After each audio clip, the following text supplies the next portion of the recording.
د نبی علیہ الصلوۃ والسلام جنازه چا کړې ده محترم دا لازمی او اهم ویډیو ده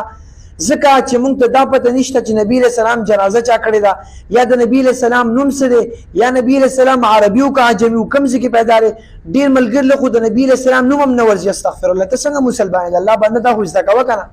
نو دا واورئ لازم ملګرو سره شیر کړئ نبی علیہ الصلوۃ والسلام جنازه چا کړې ده نبی علیہ الصلوۃ والسلام جنازه په جمع باندې نه ده شوې لکه څنګه رنګه چې زموږ جنازې کېږي یا موږ او تاسو به کتلي چې په جمع باندې امام مخکې شي او نور خلک ورپسې ولاړي داسې نه ده شوې د نبی علیہ الصلوۃ والسلام جنازه ځان له شوې ده اول بیا صحابه راغل بیا چې کوم دی وینځې راغی او بیا ښځې راغی بیا ماشومان راغل څومره خلک به چې خبرېدل د نبی علیہ السلام جنازه به ځان له کوله او علما فرمایي چې بعضي خلک به چې کله وردنده شو د نبی علیہ الصلوۃ والسلام کمره کې د عائشې رضی الله تعالی په کمره کې دفن دی هغه ته پروت ځکه حدیث کې راځي چې کوم ځای کې پیغمبر مړ شي هغه ته به خوي چې کوم کس بدلو درود شریف به ویل یا علما وي دعا به ویلي او پاره به درود شریف ویل یا به دعا ویلي جنازه به کول راوتل خو د نبی علیہ السلام جنازه په جمع نه شوی نو دا ضروري اهم ویډیو تاسو سره ما شریک کړل دا ووري لازما ملګرو سره شیر کړئ د ثواب پنځ باندې چې الله پدې ان شاء الله تاسو ثواب درکړي الله سبحانه و تعالی موږ تاسو په دین پوي